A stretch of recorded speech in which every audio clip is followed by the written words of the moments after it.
I remember waking up to the sound of a machine breathing for me. Air hissed softly in my ears, each rise and fall of my chest controlled by something other than my own strength. My vision was blurry, colors bending into each other, but I could feel the cold of the hospital bed beneath my back and the weight of something heavy wrapped around my ribs. Then I felt a warm hand touching mine. Not comforting, not gentle. Just there, like it owned me. Liam, my husband. He leaned close, and even through the fog in my head, I could smell the faint scent of his cologne, the one he only wore at banks and meetings with lawyers. His fingers tightened around mine as he lowered his mouth to my ear. "Only 24 hours, he whispered. "Everything will be mine. The house, the money, the gold." I didn't know which hit me first, my heartbeat spiking on the monitor or the way my stomach dropped so fast it felt like falling. 24 hours. Everything will be mine. His smile was the kind a predator gives when it knows the cage door is already locked. The kind of smile someone practices in the mirror when they think no one's looking. The kind that told me one horrifying truth. He had planned this. All of it. The medication made my limbs feel like cement. I couldn't lift my arm, couldn't turn my head, couldn't even pull my hand away from his grip. My voice felt trapped under the weight of tubes and dryness. Liam lifted my left hand and brushed his thumb over the ring he had given me on our wedding day. "You won't be in pain long," he murmured, still smiling. "The doctors said your heart is too weak. 24 more hours." He sighed like he was talking about the weather. "I didn't think it'd be this easy." My heartbeat spiked again. The monitor beeped louder. Liam glanced at it, annoyed. "Relax. Fighting won't change anything now." Relax? He was waiting for me to die. He let go of my hand and stood up straight, adjusting his shirt cuffs, smoothing the front of his jacket like he had a meeting to attend. And maybe he did. With the lawyer. With the bank. With my inheritance attorney. Before he stepped away, he bent over me one more time. "I'm going to finalize the paperwork," he said softly. "By this time tomorrow, everything you ever owned will be in my name." He squeezed my hand once more, hard, intentional, then walked out of the room. The door closed behind him. My heart hammered so loudly that the machine beeped in warning, but Liam didn't hear it. He didn't turn around. He didn't care. He thought I had no strength left, no options, no time. But he was wrong about all three, because the second he left the room, I moved my fingers, barely, shakily. But I moved them, and with that small flicker of strength, I did the one thing Liam never imagined I could do. I reached for the emergency call button. It took everything in me. My vision darkened at the edges, my hand trembling so violently it barely reached an inch, but I dragged my fingers toward the red button on the remote tucked by my hip. If I could just press it, just once, someone would come. Someone who wasn't Liam. The room spun, the pain in my ribs shot higher, and tears blurred my sight, but I kept moving until my fingertips brushed plastic. I pressed it. The machine beeped, once. A nurse appeared in seconds. Her eyes widened. "You're awake. Can you hear me?" I blinked. Slow, heavy, but enough. She leaned closer, lowering her voice. "Don't try to talk, but if you can understand me, blink twice." I blinked twice. "Good," she whispered. "You're stable. You're safe." Safe. She had no idea I was anything but safe. She looked at the monitor, adjusting the settings. "You weren't supposed to be conscious for another 24 hours. You're stronger than the doctor expected." A shiver ran through me. 24 hours. The exact amount of time Liam was counting on. The nurse checked my bandages. "We'll notify your attending physician right away. He'll want to know you woke up early." My pulse jumped. The attending physician. Because I already knew what Liam had done. He had switched doctors. He had requested one connected to him, not me. He had set up everything. Before I could panic too much, the nurse smiled softly. "I'll be right back. Do not strain yourself." She stepped out. The door clicked shut again. My eyes darted toward the bedside table, toward the small black binder that wasn't mine. Liam's. He had left it on the couch in the room earlier. The last thing I remembered before fading out was seeing him shove papers inside it. He must have forgotten it in his rush to start celebrating my death. Got greedy. Got sloppy. And for the first time since waking up, I felt a tiny spark of power. If I could reach that binder, I could see what he planned. I could see what he forged. I could see what he was hiding. But I had no strength to reach it. Not yet. The nurse returned with a small cup, a medication syringe, and a clipboard. "Good news," she said softly. "Your new doctor is finishing another procedure upstairs. But he'll be here within 20 minutes. 20 minutes. 20 minutes until Liam's chosen doctor arrived. 20 minutes until the plan continued. 20 minutes until Liam came back for another performance." The nurse placed her fingertips gently on my wrist. "You're in pain, aren't you?" I blinked twice. She nodded sympathetically. "I can only give you half a dose until the doctor approves more." Half a dose. Half a dose meant half the sedation, which meant half the weakness. Perfect. As she injected the medicine, she added, "You've got a strong heart. Keep fighting." She didn't know how literal that was. After she left again, silence filled the room. I took a slow breath, feeling my fingers again. I moved them. More. Stronger than before. My arm lifted an inch. 1 inch closer to the binder lying at the foot of the bed. I reached again. Pain burned through my side, but I pushed on. 5 inches. 10 inches. My fingertips brushed fabric. I hooked it. Pulled. The binder slid onto the bed. Heavy. Full. Smelling like freshly printed contracts. My heart pounded as I opened it. And what I saw inside made my blood run cold. There were documents. Dates. Bank accounts in my name. Signatures that weren't mine. A transfer authorization form for the house. And a medical directive declaring Liam as my sole decision-maker. No wonder he smiled. He thought everything was already signed. Already sealed. Already his. He had spent months planning this. Calculating. Forging. Preparing the moment he thought my heart would fail. But he didn't know the one thing that mattered most. While he was preparing for my death, I had been preparing for his betrayal.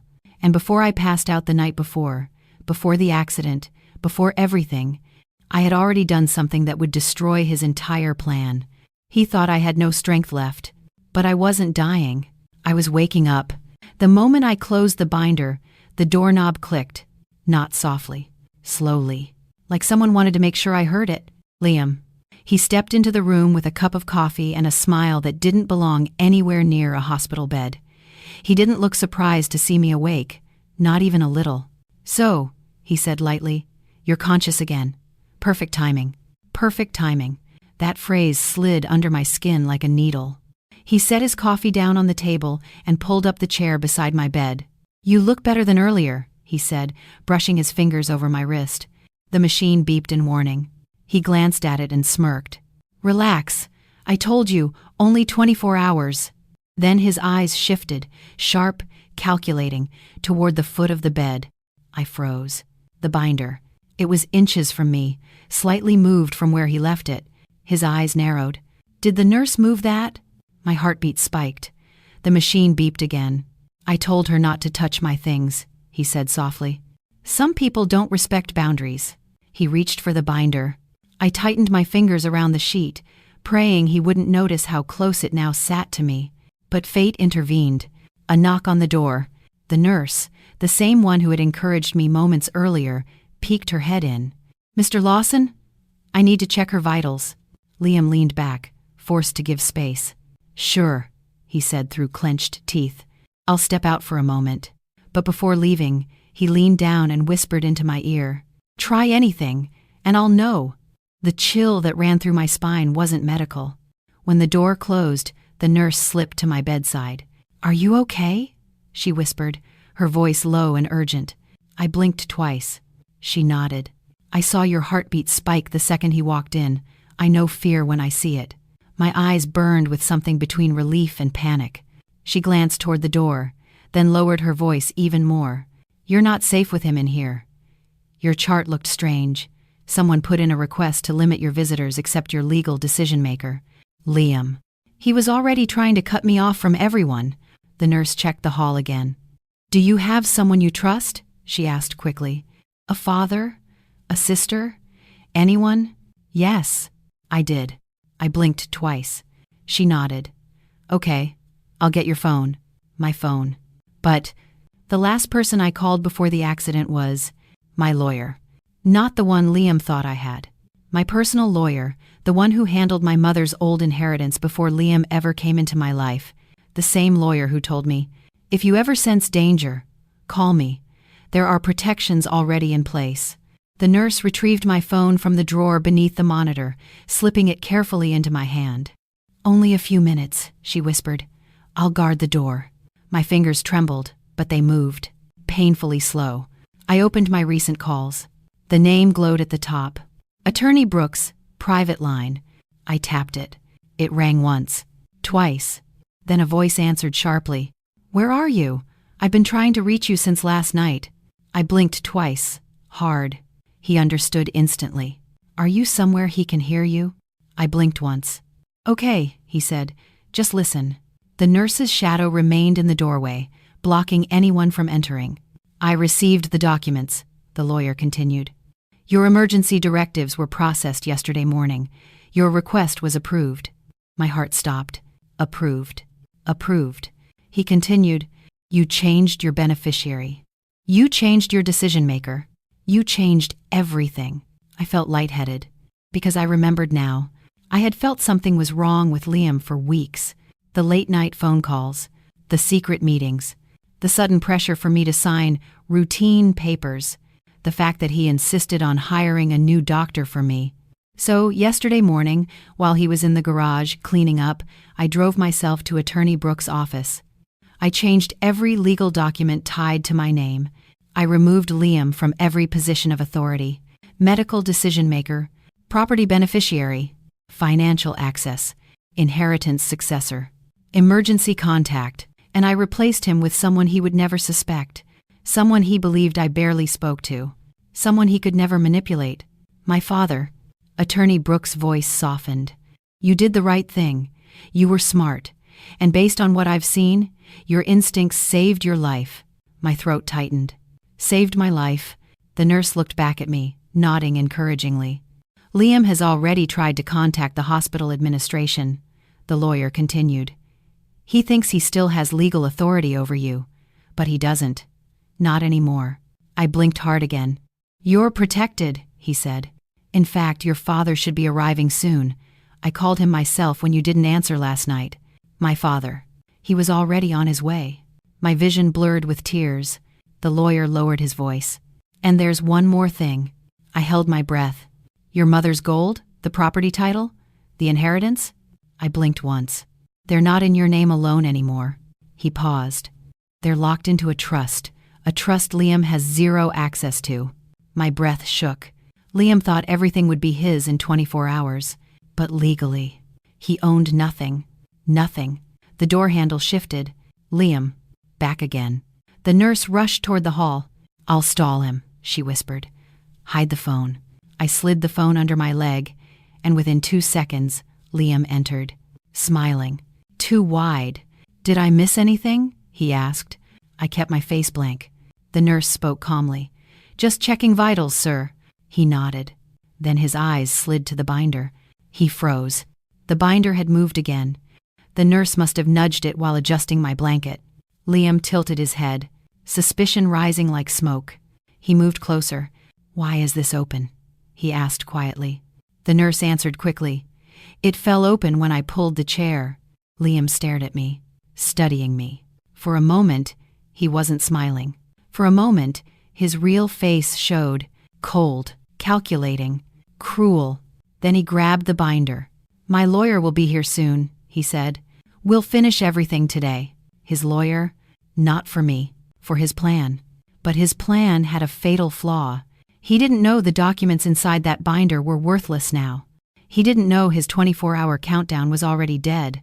He didn't know my father was on his way to the hospital with a folder of his own. And he didn't know what Attorney Brooks told me right before the call ended. "Your husband is already under investigation, and he doesn't know it." Liam left the room again, binder in hand.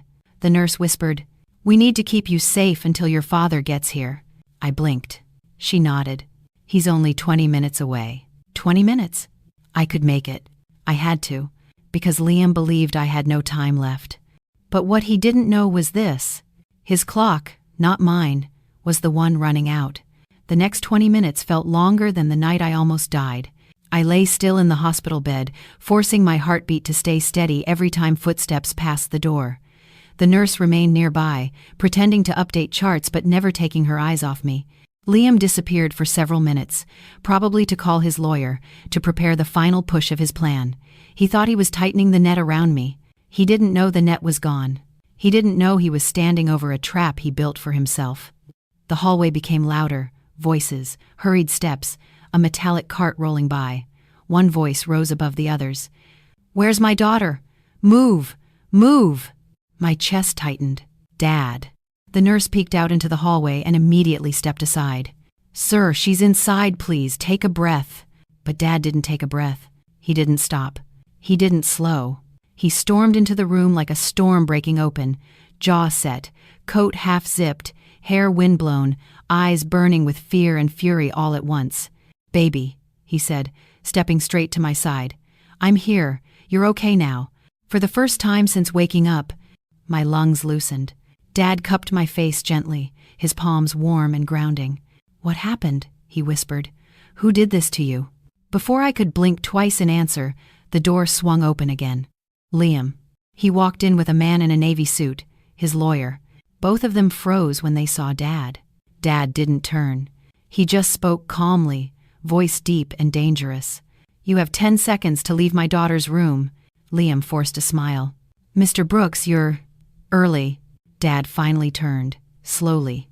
"Early," he repeated, "is better than late to your daughter's attempted murder." Liam stiffened. "My wife is confused," he said quickly.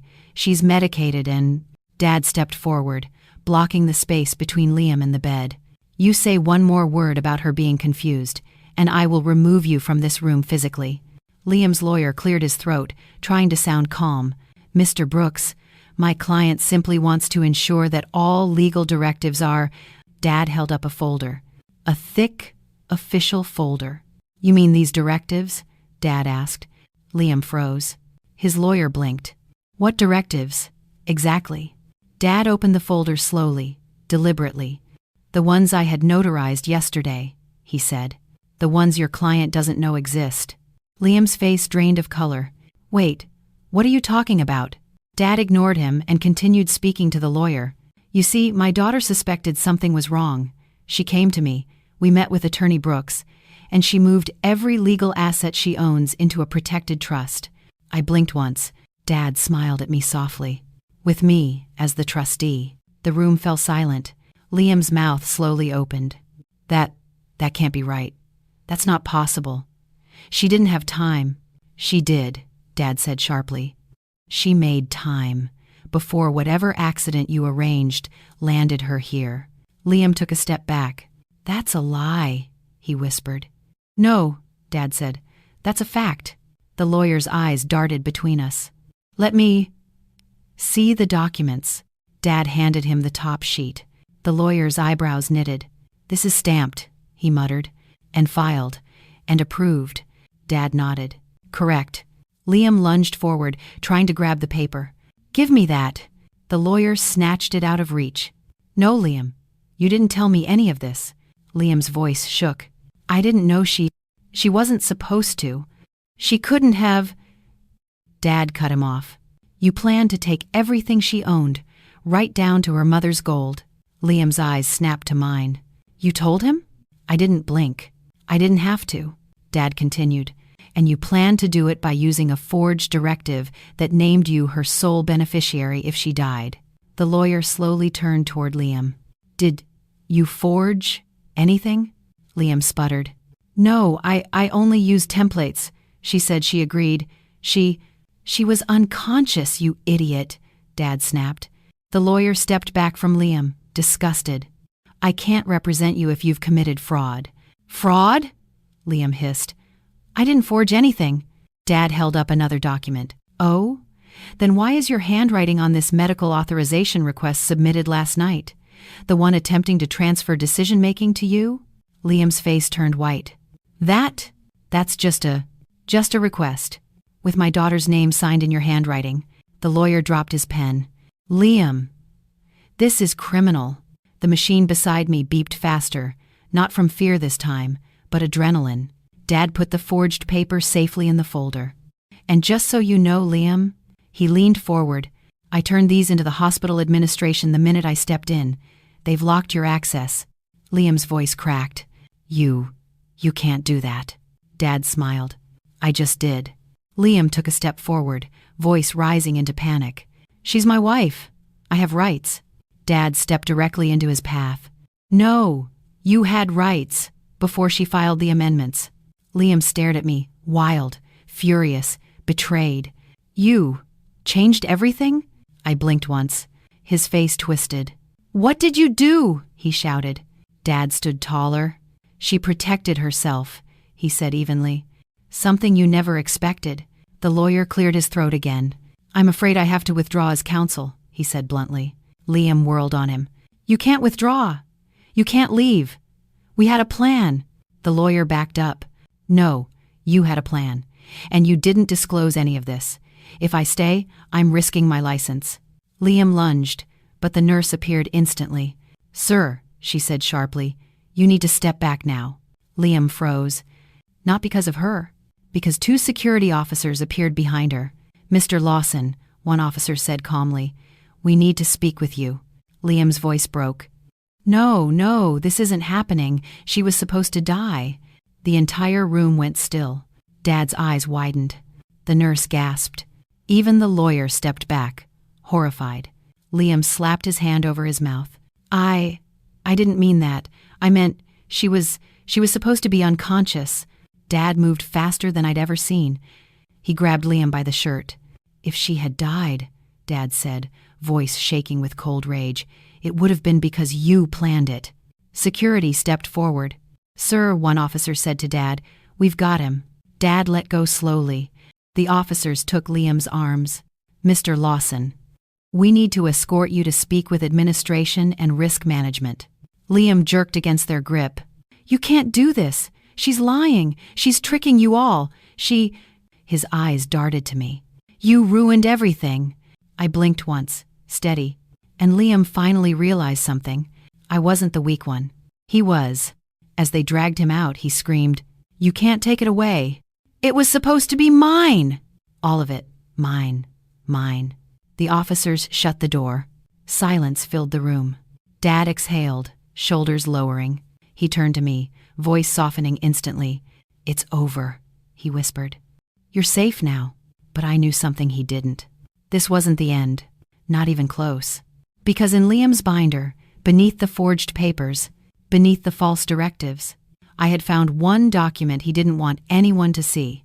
A document that proved my accident wasn't an accident at all. Dad stayed beside my bed long after security dragged Liam away. The nurse stepped quietly around us, adjusting wires and checking numbers on the monitor, but even she seemed shaken by what she heard. When the room finally calmed, Dad turned to me. Baby, he whispered. What else is he hiding? I blinked once, slowly. Dad frowned. You know something? My eyes shifted toward the binder, sitting half hidden under the blanket. Dad followed my gaze, reached for it, and lifted it into the light. This? He asked. I blinked again. The binder felt heavier than steel, like it contained every answer we didn't want but desperately needed. Dad opened it. Pages rustled. Contracts. Forged signatures. Medical directives. Property transfers. He flipped through them fast, his eyes scanning like a man hunting for a threat. What exactly am I looking for? He murmured. Then I blinked twice. He stopped flipping. His expression tightened. Lower. I blinked once. He flipped again, slower this time. And then he saw it. Dad froze. His jaw clenched so hard I heard the grind of his teeth. Son of a... He didn't finish the sentence. He didn't need to. Because sitting in the binder, tucked between the forged directives and a false beneficiary form, was a document printed in cold black ink. A private investigator's report. Dad lifted it with trembling fingers. The nurse stepped closer, confused. What is that? She whispered. Dad didn't answer. He read. Each line hardened his expression further. Then he reached the part that turned his face gray. Oh God, he muttered. Oh my God. I blinked rapidly, asking, What is it? Dad read out loud, voice cracking. Report, vehicle tampering detected. Brake line intentionally loosened approximately 36 hours prior to accident. The nurse gasped. My heart monitor beeped so loudly the machine flashed yellow. Dad kept reading, his voice growing rougher with every word. Evidence of cutting tool marks consistent with deliberate sabotage. No signs of wear or corrosion. Incident likely staged. The room spun. The lights, the beeping, the white walls. Everything warped as the truth slammed into me. My accident. My near-death. The crash that left me in a hospital bed. It wasn't random. It wasn't fate. It wasn't bad luck. It was planned. Dad's hands shook as he turned the page with the care of someone handling a bomb. The final line was underlined twice. Client requested confirmation of fatality likelihood. Dad's voice broke. He wanted to know if it would kill you. The nurse covered her mouth with both hands. My chest felt trapped inside a cage. Pain spreading up my ribs, but I forced my breath steady. Dad looked at me, and I had never seen my father look like that. Rage. Fear. Devastation. Not for himself. For me? He pressed a hand to the top of my head gently, his voice shaking. You were never supposed to survive that accident. I blinked once, slowly, confirming it. Dad closed the binder, his jaw set so tightly his face went red. That bastard, he whispered. That absolute coward, he tried to kill you. And then he came in here and held your hand, and counted down the hours until he inherited everything. The nurse swallowed hard. Sir, we need to report this immediately. This is attempted homicide. Dad nodded, eyes burning. We will, but I want to hear the whole truth first. He opened the binder again. I want to see how long he's been planning this. He scanned the investigator's notes, timeline, payments, phone calls. The deeper he read, the more the truth filled the room like poison. Liam had hired the investigator 3 weeks ago, paid in cash, met him twice. The investigator documented Liam's requests. Find a weak point in the vehicle. What's the chance she dies instantly? If she survives, how long until heart failure? My stomach twisted. He didn't love me. He didn't fear losing me. He wanted me gone. Dad slammed the binder shut so hard the nurse jumped. That's it, he said. We're done. This goes to the police. The DA. Every authority in this building. He stood, pacing. I should have trusted my instincts about that boy. I should have... He stopped, breathed in sharply, and knelt beside me. This wasn't your fault, he said softly. You didn't fail. He did. I blinked twice, slowly, telling him I understood. The nurse stepped forward carefully. Sir, I already contacted administration about the forged documents. With this, we need police involvement immediately. Dad nodded. Call them. But before she could step away, the hallway outside exploded with noise. Heavy boots. Raised voices. A loud bang. Then, open the door, let me see her. Liam, the nurse gasped. Dad moved instantly, standing between me and the door like a wall of stone. More shouting. Let me in. She's my wife. Footsteps ran down the hall. Security voices shouted back. Sir, you are not permitted. Step away from the door. Do not push again. But Liam's voice cracked through the chaos. I know she told you something. She's lying. You hear me? She's lying. Dad's hands curled into fists. He whispered without turning around. He's desperate. He knows everything is slipping. The nurse whispered, panicked. He shouldn't be on this floor. Security was supposed to hold him downstairs. A massive thud slammed into the door. The entire room jolted. Dad stepped closer to me, blocking every inch of the bed with his body. Another slam. Another. Then, you think you can take this from me? Liam screamed. I gave her everything. She owes me everything. Dad's voice dropped, low and terrifying. That's enough. He reached into his coat and pulled out his phone. Dialed 911. Brookside Hospital, room 312, he said. Suspected homicide attempt. Suspect violating a security order. We need immediate police presence. The nurse's hands shook as she hit the emergency security alarm on the wall. The beep echoed through the hall. Security flooded toward our door. But Liam screamed louder. No, don't touch me. I need to talk to her. I need. Then a sound, a sharp crash, like someone hitting the floor hard. Voices shouted over each other. Get his arms! He's resisting! Hold him! Cuff him now! And then, silence. Heavy. Final. A moment later, a security officer opened the door carefully. Mr. Brooks, he said quietly. He's in custody. Dad exhaled slowly. Controlled. Measured. The officer continued. And the police are on their way up. The nurse moved to check my vitals, voice gentle again. You're safe. We've got you. Dad came back to my side, took my hand in his, and whispered, I promise you, baby, he will never get close to you again. But while the room finally began to calm, I knew something Dad didn't yet. The investigator's report was only the beginning. Because behind those pages was something even worse. A second set of documents. Signed, stamped, dated, and one sentence circled in red. Contingency plan.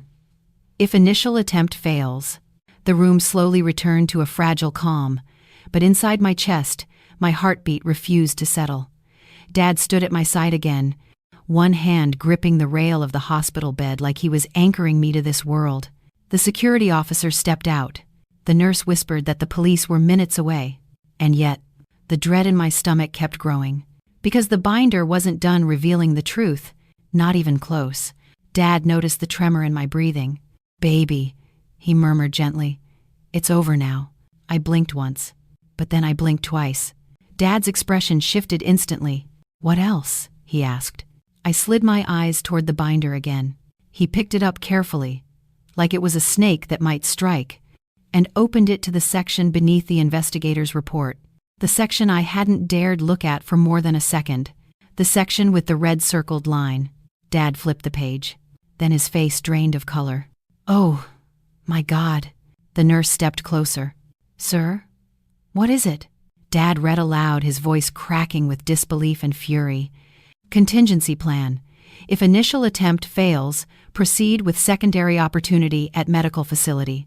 The nurse's hand flew to her mouth. Dad kept reading. Notes. Patient will be vulnerable. Limited staff oversight. Access via authorized medical personnel only. His voice rose, thick with rage. He planned a second attempt, here, in the hospital. My monitor beeped faster, responding to my sudden panic. Dad slammed the binder shut. He thought if the car accident didn't kill you, something else would. The nurse grabbed the pager clipped to her uniform. I'm calling floor security again right now. But Dad shook his head. No, this isn't about hallway access. He looked at me, then back at the nurse. This says authorized medical personnel, someone with credentials. The nurse's face went pale. That means staff. Dad nodded grimly. He must have bribed someone. My breath hitched, and the machine tracked every spike. Dad began flipping through the pages again, searching for names, payments, anything. Then he stopped suddenly.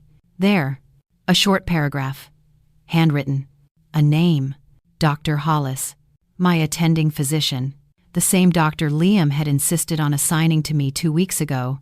The same doctor who had been unavailable when I first woke up. The same doctor who had not yet appeared in my room. Dad looked up sharply at the nurse. Who is Dr. Hollis? Is he on duty today?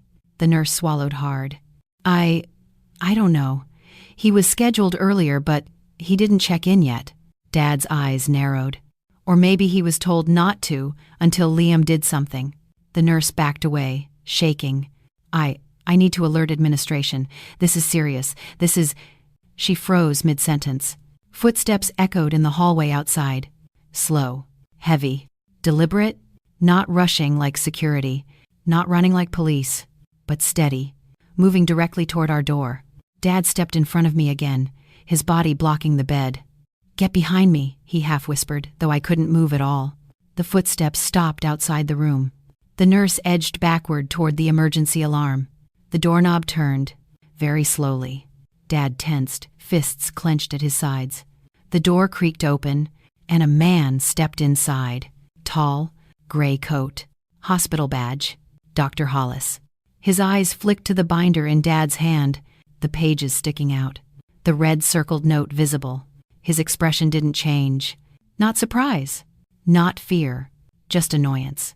like he had been caught late to a meeting. "Mr. Brooks," he said coolly. "I'm the attending physician. I need to examine the patient." Dad didn't move. "The hell you do." Dr. Hollis sighed. "This isn't optional. Step aside." The nurse stepped forward quickly. "Doctor, wait before you touch anything. The administration—" Dr. Hollis cut her off sharply. "You're out of line. Leave." She flinched, but Dad held up a hand. "Nobody is leaving." He stared directly into the doctor's eyes. "So tell me, doctor, why is your name inside a binder full of forged documents, investigator reports, and attempted homicide plans?" Dr. Hollis's jaw twitched. "I don't know what you're talking about." Dad opened the binder to the page. "This is your handwriting." Dr. Hollis didn't even glance at it. "Those are fabricated. Your daughter is confused, likely experiencing trauma-induced hallucinations." Dad nearly lunged. The nurse grabbed his arm. "Sir, please, let security handle this." Dad's voice dropped to a dangerous low growl. "He tried to murder my daughter. Twice." Dr. Hollis took a slow step forward. "I understand you're upset, but interfering with a medical professional is a serious offense. Now move out of my way." Dad stepped even closer. "You touch her," he said, "and I will break both of your hands." The doctor's eyes darkened. "This is exactly why spouses, not parents, should be medical proxies." Dad laughed once, cold. "Well, lucky for us, she changed that yesterday." Dr. Hollis's expression finally cracked. His eyes darted to me, then to the binder, then to the hallway. He realized it. Liam had failed. The trust was in place. The documents were meaningless now. The investigator's report was out. And the contingency plan, the hospital plan, couldn't happen. He exhaled sharply. "This is unfortunate," he said quietly. Dad stiffened. The nurse froze. "Unfortunate?" Dad repeated. "What exactly do you find unfortunate, doctor?" Dr. Hollis straightened his coat. "That the patient woke up sooner than expected." My blood turned to ice. He took another step toward my bed. Dad grabbed him by the front of his coat. "If you move one more inch—" But suddenly, a loud voice boomed from the doorway. "Step away from the patient. Hands where we can see them." 2 police officers entered, weapons holstered but ready. Another officer stood behind them with hospital administration. The nurse nearly sobbed with relief. "Oh, thank God." Dad stepped back just enough for police to intervene. Dr. Hollis lifted his hands slowly, expression blank. "This is unnecessary," he muttered. "I was simply performing my duties." The lead officer approached him. "We have reports of unauthorized access, document tampering, and suspected involvement in attempted homicide. You need to come with us." Dr. Hollis didn't react at all. Not fear, not shock, just resigned irritation. He whispered, "They promised this wouldn't happen." Dad stiffened. "Who promised you?" Dr. Hollis finally looked at me. Cold, void. "Your husband paid well," the nurse gasped. The officer grabbed his arms instantly. "You're under arrest." They pulled him toward the door. As he crossed the threshold, he gave one last look over his shoulder. "You were supposed to die yesterday. Everything would have been simpler." Then he disappeared into the hallway. Dad exhaled shakily. The nurse wiped tears from her eyes. And I felt my entire body sink into the mattress, but not in fear, in relief, in survival, in the weight of the truth finally landing. Liam didn't just want my inheritance. He didn't just want my home, my gold, my savings. He wanted me gone, and he wasn't working alone. Dad sat beside me again. "It's over," he whispered. But it wasn't, because the last page in the binder, the very last, wasn't part of the contingency plan. It was a bank slip, a large transfer, not from Liam, to Liam, from someone else entirely, someone whose name made my heart drop, someone I never thought would betray me. Dad sat beside my bed quietly, the binder resting on his knees like a loaded weapon. The nurse stepped out to update the police and hospital administration, leaving the 2 of us alone in a room that now felt heavier than any ICU could ever be. Dad opened the binder again. "There's something else in here," he said softly. "Something I didn't have time to look at." He pulled out the last sheet, a bank transfer slip. I knew from the moment I saw the handwriting that it wasn't Liam's. His scrawl was sharp, rushed, panicked. This writing was smooth, practiced, elegant. Dad read the sender's name, and his voice cracked. No, this can't be right. I blinked once, asking. His hand trembled slightly as he turned the slip toward me so I could see it fully. The name hit me like another accident. Margaret Lawson, Liam's mother. Dad cursed under his breath, a low, broken sound. She paid him, he whispered. She paid him to get rid of you. My stomach twisted painfully. I had always known Margaret disliked me. She hid it behind polite smiles, backhanded compliments, and constant comments about how I wasn't refined enough for her son. But this? A bank transfer of $85,000 into Liam's personal account. Labeled, for her removal. Dad clenched the paper so tightly the edges bent. She funded the whole thing, he said. She bribed the doctor. She encouraged the investigator. She told Liam what to do. He looked at me, eyes burning. They planned to erase you and divide whatever they could take afterward. The beeping of my heart monitor slowed, not from fear, but cold clarity. Margaret had hated me from the first moment she saw that Liam married a woman whose mother had left her significant inheritance. She believed I'd stolen her son from the future she wanted for him: wealth, influence, control. She didn't want a daughter-in-law. She wanted a business arrangement. And when she realized I had more financial power than her and Liam combined, she wanted me gone. Dad placed the paper down, took my hand again, and whispered, "You're alive because you listened to your instincts. You protected yourself before they could strike. I'm proud of you." Tears slipped down my temples. Not from grief, from gratitude.